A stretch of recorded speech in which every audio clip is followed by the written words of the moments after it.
warahmatullahi wabarakatuh. Waalaikumsalam warahmatullahi wabarakatuh. Baik, sebelum kita memulai pembelajaran pada hari ini, alangkah baiknya kita membaca doa bersama terlebih dahulu.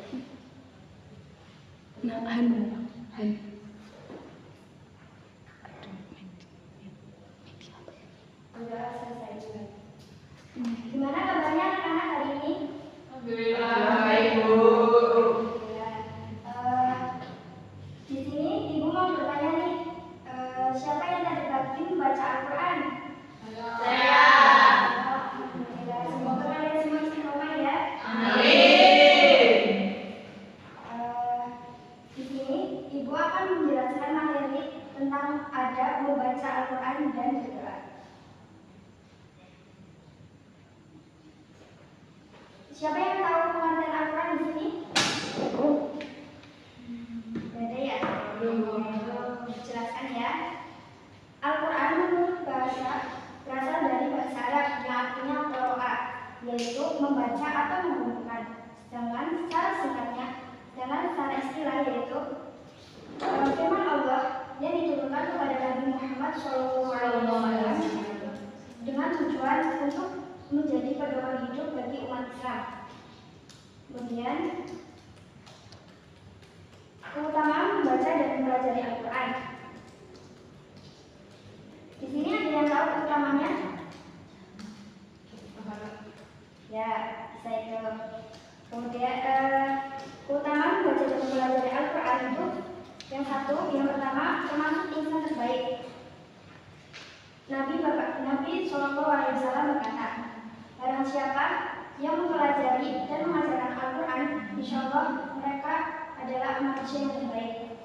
Kemudian keutamaan yang kedua yaitu mendapat syafaat. Orang yang selalu senantiasa membaca Al-Quran akan mendapatkan syafaat di akhirat kelak oleh Allah Subhanahu wa Ta'ala.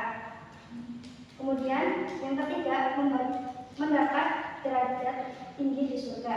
Orang yang selalu membaca Al-Quran dan berdoa akan diangkat derajatnya oleh Allah Subhanahu wa Ta'ala. Dan yang terakhir itu dilembutkan hatinya. Berarti manusia, anak orang yang selalu senantiasa membaca Al-Quran itu hatinya akan lembut. Selanjutnya ada pada membaca Al-Quran.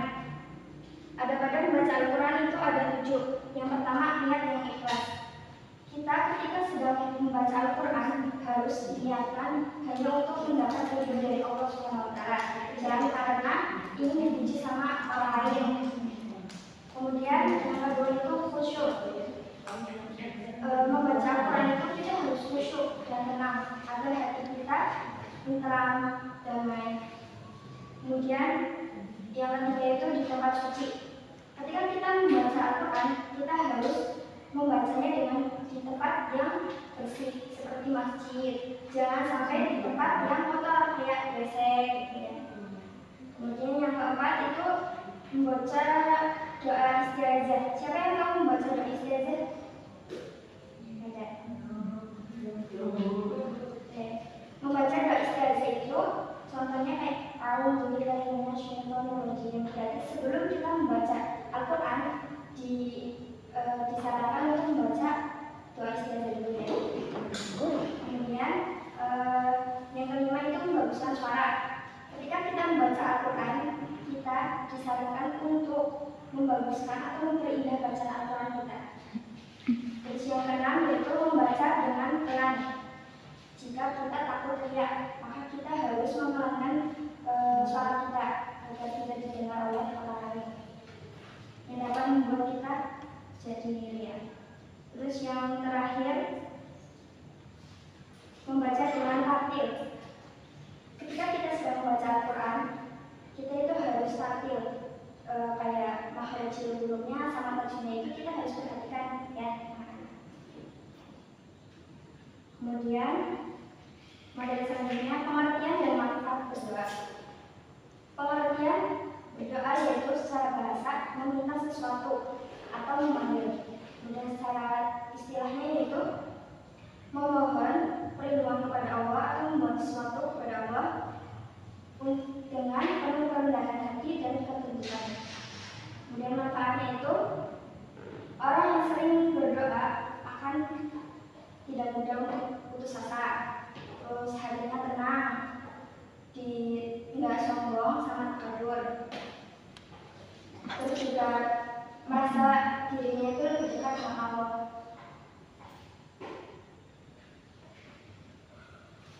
Nah, materi yang terakhir itu ada berdoa.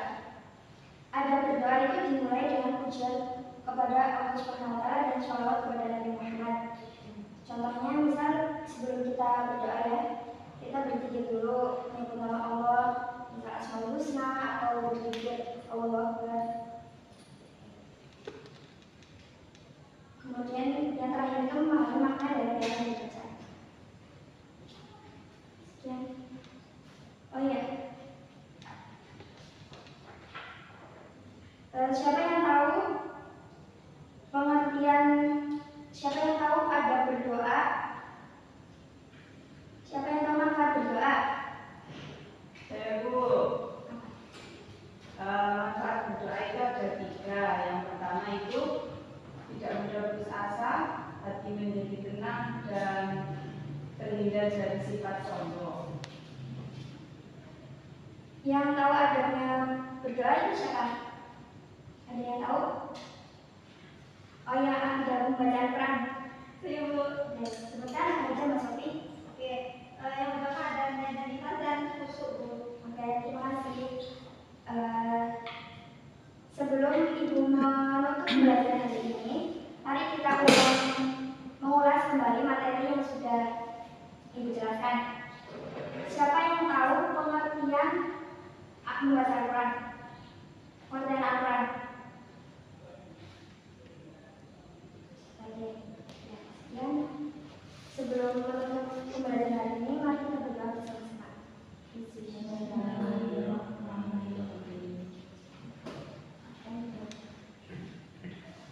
Silakan.